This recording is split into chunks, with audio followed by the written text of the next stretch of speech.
Hello Capricorn, Sun, Moon, Rising, and Venus signs. Kamusta kayo? Sana po nasa mabuti kayong kalagayan. Welcome back po sa Star Tarot. And kung bago kayo dito, welcome din kayo. Thank you po sa inyong support. I truly appreciate it and God bless you all. Tignan natin ang mga messages ninyo for November 14. Parang may nag-flip out kanina. Hanapin natin. Parang hindi naman. Akala ko lang. Ay, meron talaga. Ayan. So, pauna mensahe ninyo dito, Capricorn, is friends. Sabi dito, the most unlikely friendships can form like variegated illusions and hard rock. They create a tight bond. Ayan. So, maaaring may mga bagong friendship kayo dito na madidevelop, or maaring meron ditong mga makikilala kayo, or maaring nakilala nyo na yung taong ito or yung mga taong ito, and eventually, you are going to develop your relationship, your pagkakakilala into a beautiful friendship, no? Yung mga siguro ang napipick up ko din dito, maaring yung pagkakakilanlan ninyo dito sa mga taong ito, maaring hindi yung typical na maganda agad yung encounter ninyo, hindi yung click agad kayo, hindi yung gano'n, yung parang nagkakilala kayo in an odd place or in an odd situation pa, no? Yung parang gano'n, at maaring hindi maganda ang pagkaka-introduce ninyo siguro sa bawat isa, as in hindi siguro maganda ang sitwasyon nung nagkakilala kayo, pero hindi mo sukat akalain na yung mga taong ito pala eventually sila pala yung magiging kaibigan ninyo, sila pala ay magiging best friend ninyo, yung mga ganon, Capricorn. So what else? We have growth, and the tallest oak tree once it started as a seedling. Don't be afraid to start something new. Ayan. So, parang meron kayong dito, meron kayong bagong gagawin, meron kayong bagong sitwasyon na papasukin dito, wherein hindi ito ang cup of tea ninyo. This is not your cup of tea, but you are ready to grow. You are ready also to thrive. You are willing to thrive, no? Kaya susubukan din ninyo ito. Even if siguro may discomfort ito at first, na kung ano man ang gagawin ninyo or kung ano man ang papasukin ninyong sitwasyon, but you are willing, no? You are willing to grow. Kaya kahit uncharted territory ito para sa inyo, gagawin nyo na din, no? Dahil excited na din siguro kayo na sumubok ng bago, sumubok ng bagong sitwasyon sa buhay ninyo, yung ganun ba? Bagong experience, makagain kayo ng bagong experience. Kaya hindi na rin kayo magdadalawang isip, or hindi na rin kayo matatakot, no, na pasukin ang uncharted territory na to, no? So maybe this thing also is going to require you to get out of your comfort zone, no? And then this is going to be an exciting one dahil you will learn at the same time, you will grow, and you are gaining new experience, no? Meron na naman kayong dagdag na wisdom dito, meron na naman kayong dagdag na learnings in life dito.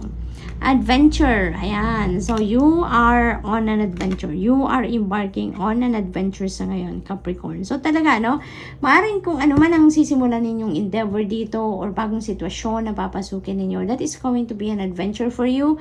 Kasi, maaring hindi kayo sanay sa ganitong sitwasyon. Kung ano man yan, maaring hindi yan ang nakasanayan talaga ninyo, hindi yan ang comfort zone ninyo, no? Kaya it is really an adventure for you. So what else? We have joy. Ayan, make time for the little things today. Ayan. So hindi naman puro trabaho, Capricorn, hindi naman puro kabisihan sa trabaho, sa mga obligasyon, responsibilidad ninyo, hindi lang puro doon, magbigay naman kayo ng konting oras para sa sarili ninyo, na mag-enjoy naman kayo kahit simpleng mga bagay lang, kahit simpleng ginagawa lang, kahit simpleng sitwasyon lang, i-enjoy nyo naman yan, no? Give it to yourself, no? To have fun, mag-relax, diba? Mag-unwind naman kayo, no? Bigyan nyo naman ng konting panahon ang sarili nyo para dyan, okay? So breathe, slow down, and contemplate the tea, violets, and ivy tangled around the eaves. Ayan, so breathe, Capricorn, breathe. Kailangan ninyo to, kasi maaring super busy kayo lagi. You're always busy, you're always preoccupied with something, at kailangan din ninyong huminga, no? Kailangan din ninyong magpahinga, kailangan din ninyo naman na makapagmuni-muni, makapag-relax kayo. Nang sa gayon, no, ma-maintain ninyo ang balance, Capricorn. Kasi kailangan natin ang balanse sa buhay natin. Otherwise, no, hindi tayo masyadong makakapag-focus, hindi tayo magiging efficient, hindi tayo magiging productive kung merong imbalance, 'di ba? Kasi may mga bagay dito na mapapagod ka, may stress ka lang dahil isa, dalawa, tatlong areas lang ng buhay ninyo ang nabibigyan ninyo ng oras, ng atensyon, 'di ba? And maaring hindi pa kayo nagkakaroon ng oras sa pagse-self-care din, 'di ba? So definitely walang balanse, 'di ba? So kung ganon, mas lalo lang kayong maaaligaga, no? Mas lalo lang kayong magkakaroon ng hindi magandang pakiramdam, 'di ba? Kaya mas magandang ibigay natin sa sarili natin na magkaroon tayo lagi ng balanse, laging nasa sentro tayo, nang sa gayon magiging makakapag-concentrate tayo, may makakapagpahinga tayo, bigay tayo ng oras sa lahat ng areas ng buhay natin, 'di ba? Yung mga ganoon. So you really need to take a breather sa ngayon, no? Start with relaxing. Start with stepping back a little from what is giving you stress or sa daily routine niyo. Nang sa gayon magsimula kayo ng pagbabalanse sa mga bagay-bagay na inaasikaso at pinagtutuunan ng pansin, no? We have share. Ayan, the busy bee should still make time for each flower. Ayan, so, yung parang na-pick up ko dahil lang gagaling tayo dito sa kabisihan, no? Ang napipick up ko dito, talagang super busy siguro kayo. At ngayon, i-share nyo naman yung oras ninyo, yung iba ninyong oras sa iba naman parte ng buhay ninyo, 'di ba?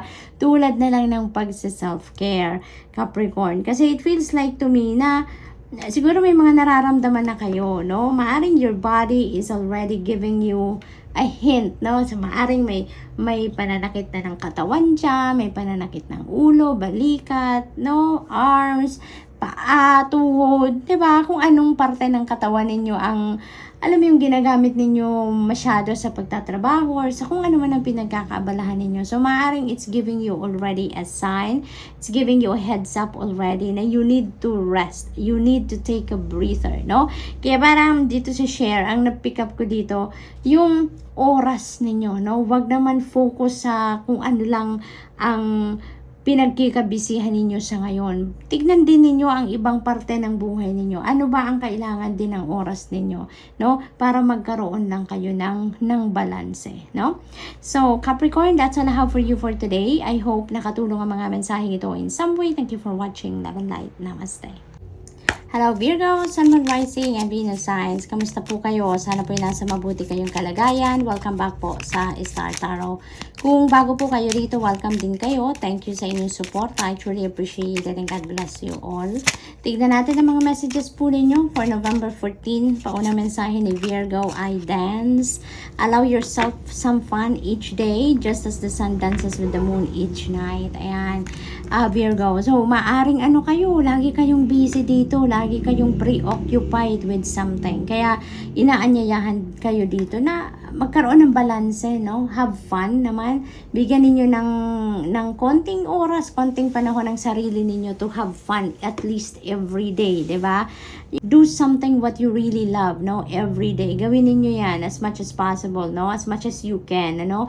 Try ninyo unti-unti, no? Do whatever you love to do. Kung may hobbies kayo, kung meron kayong mga ginagawang ikinatutuwa ninyo aside from trabaho, no? Give it to yourself, no? Give it to yourself, Virgo. Nang sa gayon, mapawi ang stress ninyo, no?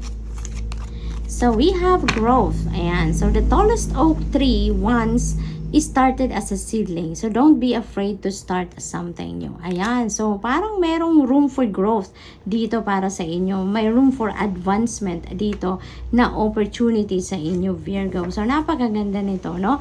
Pero, ang advice sa inyo dito, don't be afraid, no, to start something new. Huwag kayong matakot. Huwag kayong panghinaan ng loob na magsimula ng bago or mag-start from scratch, no? Kasi lahat naman ng bagay nagsisimula tayo sa zero, 'di ba? Nagsisimula tayo sa pinakamababang antas, no? Hindi naman tayo, wala namang bagay parang magsisimula kayo sa top, 'di ba? Laging nagsisimula sa baba. Kaya wag kayong matakot, no? Wag kayong matakot, wag kayong mahiyang magsimula sa zero. Magsimula sa baba. Dahil doon ninyo masisavor ninyo yung saya, yung sarap ng tagumpay kapag pinagdaanan ninyo yung journey ninyo from bottom to top, no? Yung ganon. So, dito parang meron kayong mga siguro may mga opportunities kayo dito, no, for advancement, maaring career related yan, no, trabaho, maaring ganon, and maaring may ano kayo din dito, meron kayong sisimulan, no, may sisimulan kayong bagong endeavor, may sisimulan kayong mga plano sa buhay ninyo sa ngayon, and maaring magdadala ito sa inyo ng tagumpay, no, yung parang may challenge sa inyo dito na kunin ninyo to, simulan ninyo to, pagtrabahuan ninyo, no? Because if you do, then there is success na naghihintay sa inyo at the end, no? Pag nandun na kayo sa finish line, kumbaga. Speaking of opportunities, nandito nga si opportunities. So, meron talagang opportunities dito, Virgo. So, make sure that you open your eyes, you open your ears, you open yourself for these opportunities na kumakatok sa inyo. Kasi, maaring ito na yon, maaring ito yung bagong pintong nagbubukas para sa inyo, para magkaroon kayo ng pagkakataon na mag-grow, mag-thrive, 'di ba? At mag-succeed. Okay? So, what else for Virgo? We have relax. Ayan, delight in powdered gold sunshine. Ayan, katabi pa niya si Dance. Kaya talagang malakas ang panawagan sa inyo dito na it's time for you to take a breather. Have fun at mag-relax kayo. Kailangan ninyo yan. Kailangan ninyo ng balanse sa sarili ninyo. Nang sa gayon, mabigyan ninyo ng oras ang bawat parte ng buhay ninyo. Nang sa gayon, nasa sentro lang kayo.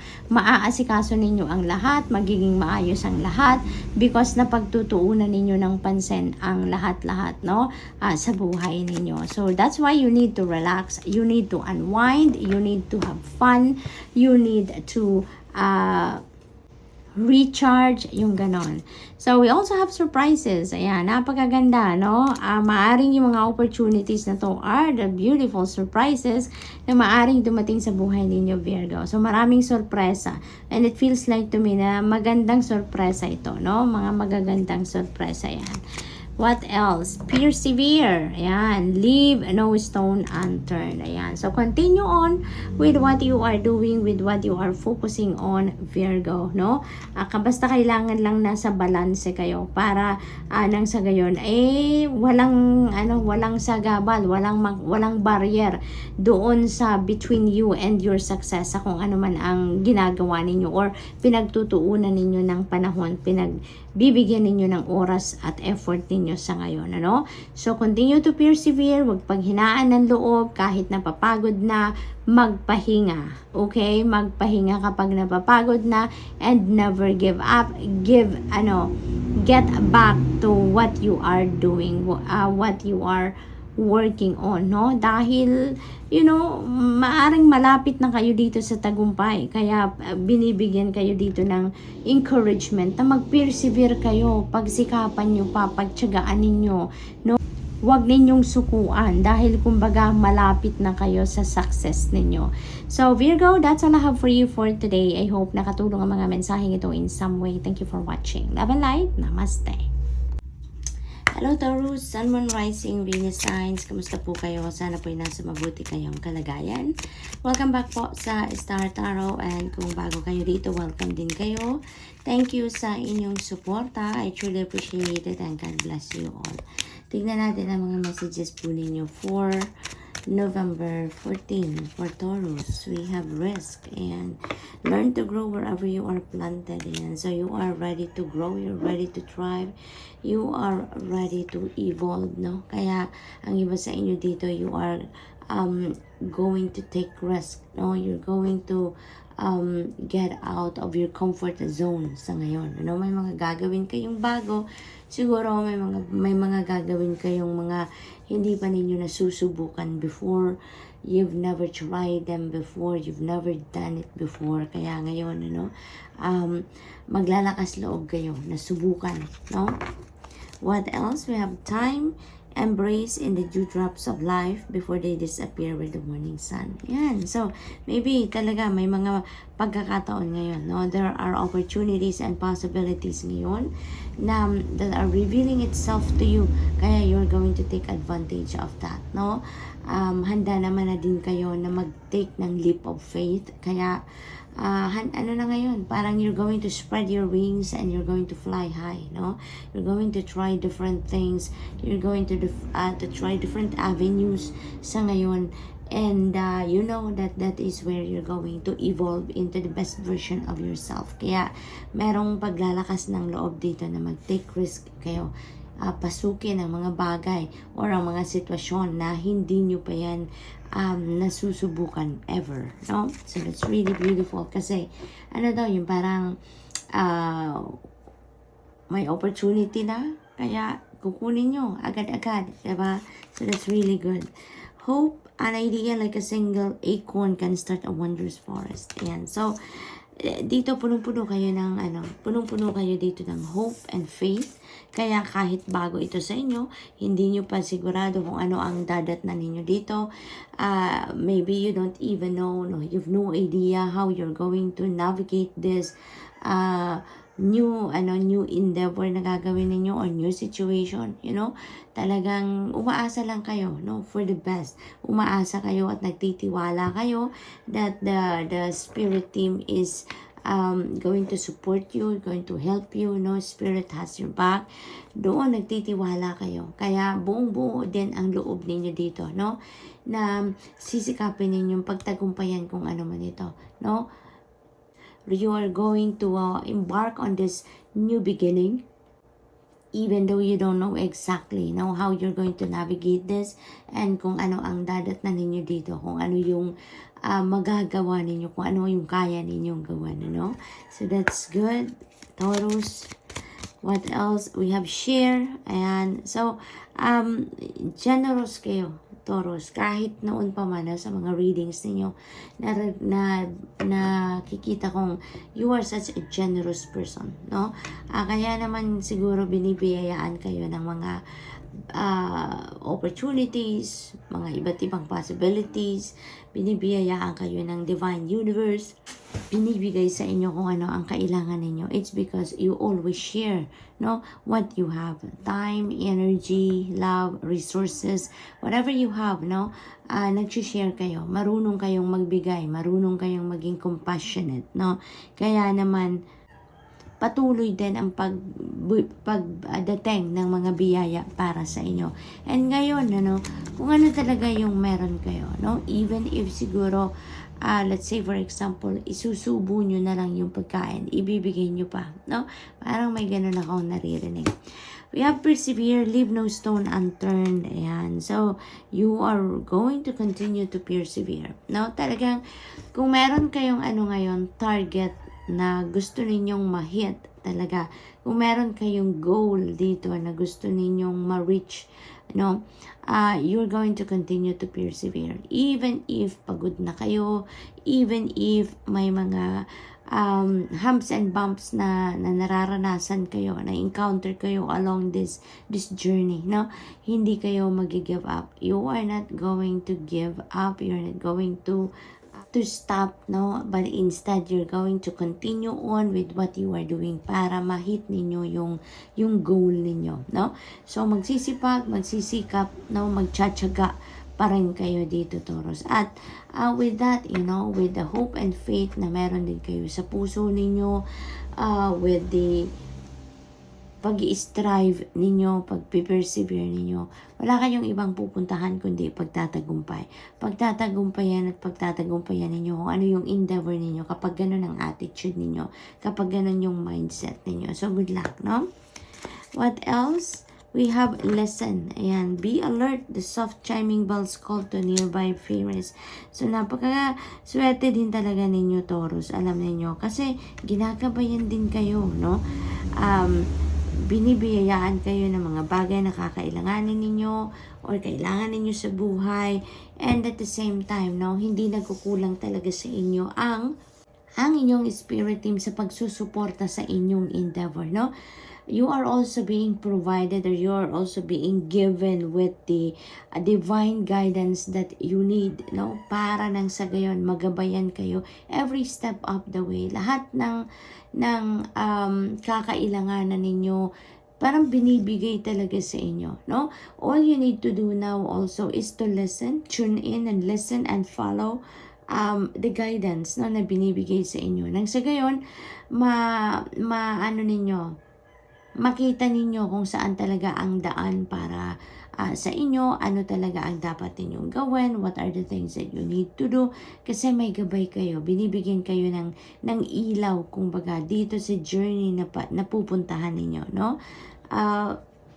So you may need to reflect, you may need to put yourself into stillness, put yourself into solitude, nang sa gayon marinig ninyo, makita ninyo kung ano yung gabay para sa inyo na makakatulong sa journey ninyo na ito. Lalong-lalo na dito sa bagong tatahakin ninyo, no? Dito sa bagong daan na you are heading to right now. So, good luck to that, Taurus, and that's all I have for you for today. I hope nakatulong ang mga mensaheng ito in some way. Thank you for watching. Love and light. Namaste.